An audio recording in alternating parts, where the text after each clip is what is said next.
Hi, it's Jason DeCanio once again for another episode of Jay's Retro Toys and Games. It's Monday, March 14th, 2022.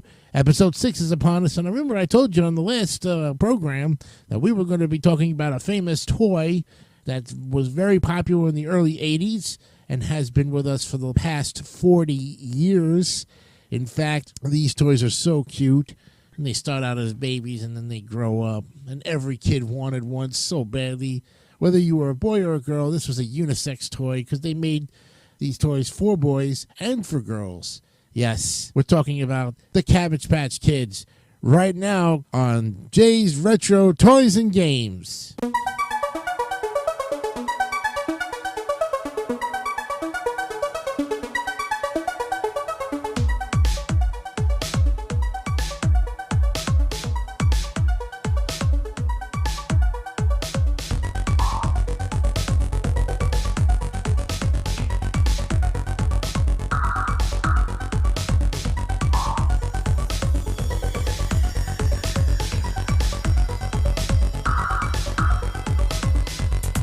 Alrighty, we welcome you to the show tonight. We hope that you had, we missed you for a while. I know things were just kind of up on the wall there. We had some important business we had to take care of, but we're back and we're ready to start another week of Retro Toys and Games. And today is one of those toys that just seems to be around us and we never forget it, but we never knew where it came from. We're talking about the Cabbage Patch Kids tonight on the show. On episode 6, so let's delve right into it because we got a lot to cover. Yes, the Cabbage Patch Kids are a line of one-of-a-kind cloth dolls with plastic heads first produced by Coleco Industries in 1982. Yes, the same people who made ColecoVision. They were inspired by the Little People soft sculptured dolls sold by Xavier Roberts as collectibles and registered in the United States Copyright Office in 1978 as the Little People. The brand was renamed Cabbage Patch Kids by Roger L. Schlaifer when he acquired the exclusive worldwide licensing rights in 1982. The new doll brand set every toy industry sales record for 3 years running and was one of the most popular lines of children's licensed products in the 1980s and has become one of the longest-running doll franchises in the United States. The characters and graphics created by Schlaifer and developed by his company, Schlaifer, Nance & Company, were used on all Cabbage Patch products, ranging from children's apparel, bedding, and infants' wear to record albums and board games. According to court records, that's the OAA versus Toy Loft, Roberts, being a 21-year-old student at a missionary school in North Georgia, discovered craft artist Martha Nelson's doll babies. They came with a birth certificate and adoption papers. With the help of artist Debbie Moorhead, he hand-stitched dolls called the Little People. Roberts was very cleverly modified the look of Nelson's dolls, birth certificate, and adoption papers sufficiently to get a copyright and told potential customers his Little People weren't for sale, but could be adopted for prices ranging from $60 to as much as $1,000. The Little People were first sold at arts and crafts shows, then later at Babyland General Hospital, which is an old medical clinic that Roberts and his friends turned employees converted into a toy store in Cleveland, Georgia. In 1981, at the height of Roberts' success, he was approached by Atlanta designer and licensing agent Roger L. Schlaifer about licensing Little People. But since Schlaifer thought the name was mundane and Fisher-Price owned it for the toy category, he invented Cabbage Patch Kids. His goal was to build the first and largest mass-market children's brand in history. In order to attract potential doll manufacturers and to create the entertainment and publishing businesses he envisioned, Schlaifer and his partner, wife wrote the Legend of the Cabbage Patch Kids. To make sense of how special cabbages gave birth to Cabbage Patch Kids, Schlaifer invented bunny bees, the bee-like creatures that use their rabbit ears to fly about and pollinate cabbages with magical crystals. Since Roberts insisted on being a character in the story, Schlaifer created him as a curious 10-year-old boy who discovered the Cabbage Patch Kids by following a bunny bee behind a waterfall into a magical cabbage patch, where he found the Cabbage Patch babies being born in a neglected garden.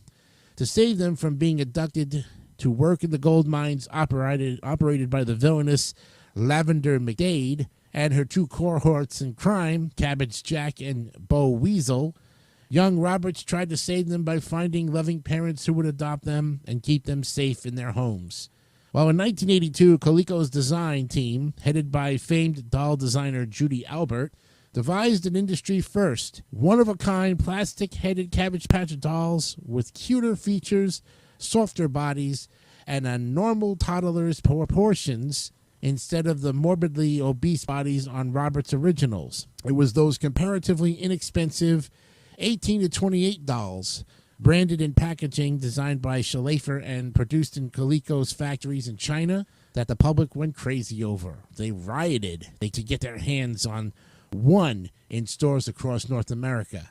The consumer response was so great, Coleco canceled all of its advertising as they tried to keep up with demand, shipping a doll industry record $3.2 million. A huge success, but minor compared to 1984's sales of dolls and Cabbage Patch branded merchandise, children's apparel, bedding, sleepwear, books, and countless other products that generated an industry record $2 billion in retail sales across North America, Europe, Japan, and New Zealand.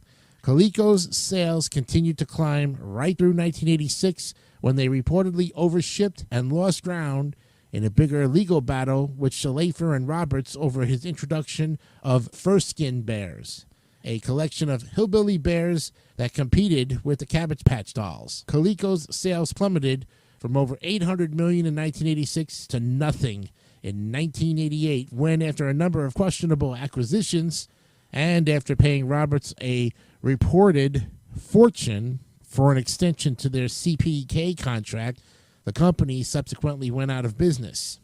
So after convincing Roberts of the need to change the doll's name to Cabbage Patch Kids, Schlaifer contacted all the major doll companies in the country.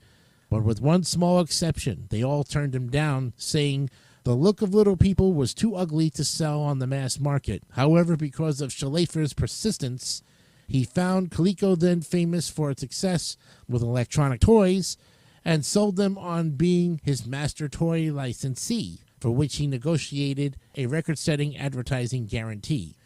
At the peak of their popularity between 1983 and 1986, the dolls were a must-have toy for Christmas. Cabbage Patch riots occurred as parents literally fought to obtain the dolls for children. In later years, Coleco introduced variants on the original Cabbage Patch Kids, and derivatives of the original line of dolls continued to be marketed. When Coleco was producing the dolls for the North American market during the 80s, they provided technical assistance to other doll manufacturers in Panama, Europe, Australia, and Japan who wanted to use their molds. Hasbro took over the rights to produce Cabbage Patch dolls in 1988 after Coleco filed for Chapter 11 bankruptcy, and continued to make the dolls with various gimmicks, including dolls that played kazoos.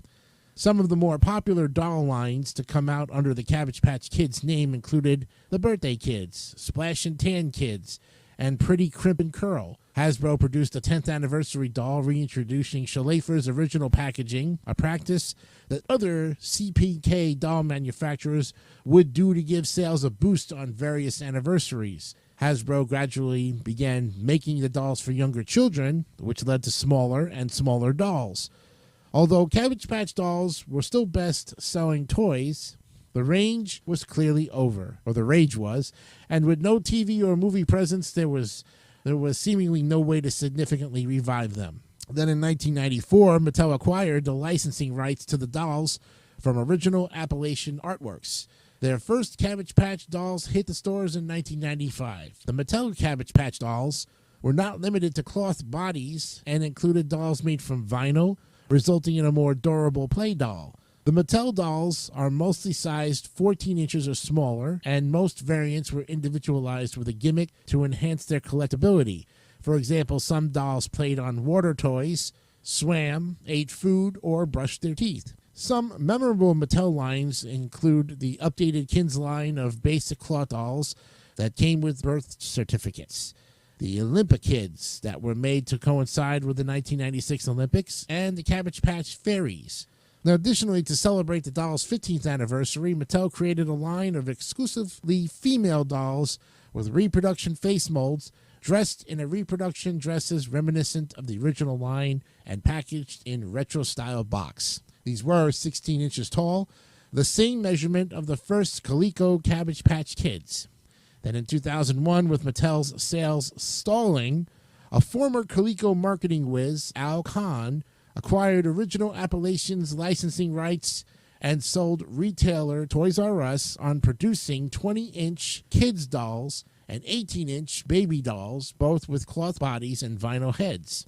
They were packaged in cardboard cabbage leaf seats. And then in 2001, the 20-inch dolls debuted in the Times Square flagship store. They were created to celebrate the 20th anniversary of the line and were available both online and in stores around the U.S. Expensive and too cumbersome for most young children to play with, they didn't last long at the high-volume retailer. The Toys R Us line lasted until Play Along Toys obtained exclusive licensing rights to produce the Cabbage Patch Kids doll line. Then in 2003, again using Schlaifer's original packaging, Play Along launched the Cabbage Patch Kids 25th anniversary collection using some of the original head sculpts from the very first Coleco editions. Play Along also partnered with Carvel Ice Cream in a co-branding campaign. The resulting co-branded Cabbage Patch Kids were packaged with a Carvel-branded ice cream cone. Jakks Pacific acquired Play Along Toys and assumed the master toy licensee for the Cabbage Patch Kids. Jakks introduced a 14-inch Cabbage Patch Kids Fashionality line and other Cabbage Patch Kids products. Then in 2013, Jakks Pacific released the Celebration Edition to commemorate the 30th birthday of the licensed Cabbage Patch Kids. Wicked Cool Toys is the current master toy licensee for Cabbage Patch Kids. In this line, WCT released new editions like Little Sprouts, a toy line of tiny collectible dolls, and Adoptimals, plush pets who interact with the kids. The original 1982 Cabbage Patch Kids license agreement with Coleco Industries was negotiated by Roger L. Schlaifer doing a business as Schlaifer Nansen Company, the exclusive worldwide licensor for Original Appalachian Artworks Roberts Company at the time. Now, following Schlaifer Nansen Company's signing of Coleco Industries, SN&C designed and or directed the design and quality of virtually all CPK branded products produced by its over 150 CPK licensed manufacturers, including Coleco. They included the first children's licensed character diapers and low-sugar cereal, children's apparel, bedding, stationery products, books, backyard pools, and thousands of other children's products, generating over $2 billion in retail sales for 1984 alone. Total sales during the Schlaifer's 6-year tenure exceeded $4.5 billion, more than 10 times the total revenues of Cabbage Patch Kids merchandise and entertainment in the 30 years since, and the latter of which never made the impact Roberts claimed it would under his direction in the November 1983 edition of Esquire magazine. And while sales of the dolls and other licensed products declined precipitously in the late 80s, the dolls have become a mainstay of the toy industry and one of the few long-running doll brands in history. You also have porcelain Cabbage Patch Kids. These are limited edition dolls. They were available from Applause Gifts and later by direct mail from the Danbury Mint. They have a rigid fabric body with porcelain legs, arms, and a head. You have the talking ones. Babyland General Hospital, which is the birthplace of the little people, is located in Cleveland, Georgia. You don't buy Cabbage Patch Kids, you adopt them. That's what they are. Kind of like Build-A-Bear is today. There were lawsuits, and they got over the legal battles. One of Mattel's lines of Cabbage Patch Kids dolls, the Cabbage Patch Snack Time Kids, was designed to eat plastic snacks. And the product safety, of course, the mechanism enabling this was a pair of one-way smooth metal rollers behind plastic lips. The snacks would exit the doll's back and magically appear into the backpack. The mechanism could be deactivated by releasing the backpack. While they were extremely popular during Christmas of '96, the line was voluntarily withdrawn from the market following an agreement between Mattel and the Consumer Product Safety Commission in January of '97, following several incidents where children got their fingers or hair stuck in the doll's mouth, leading to safety warnings from Connecticut's Consumer Protection Commission. And then it gives a timeline of what we just talked about with the Cabbage Patch Kids. And you can, of course, read that. And there you have it, folks. A brief but very quick look at the Cabbage Patch Kids. What a great way to go. They have an official site. You can also look at the Urban Legends reference pages on Cabbage Patch Kids Legends. And they also have death certificates also, too. So, and then there's a great story from collectibles.about.com, which is whatever happened to the Cabbage Patch dolls. Then there's the secret history of Cabbage Patch Kids. Ooh, there's so much more to uncover with external links and so many references that you can, if you're a really good researcher on this stuff, it would take you hours and days to look at all of this. But it's a great thing to have just a little brief 15 minutes, and we got it for you right here on Jay's Retros, Toys, and Games. Coming up on Wednesday's edition, Episode 7 is going to look at a game that has really spanned the test of time. In fact, it is one of the best real estate games and has so many versions. But we'll look at the original game of Monopoly. That's all coming up on Wednesday's edition of Episode 7 of Jay's Retro Toys and Games. I'm Jason DeCanio, hoping you had a great time with this one. We will see you on Wednesday. Remember, be honest, be real, and keep it simple, stupid. Yes. We'll see you on Wednesday. Bye-bye.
Don't forget to subscribe to the Democracy Network for great more content like this one.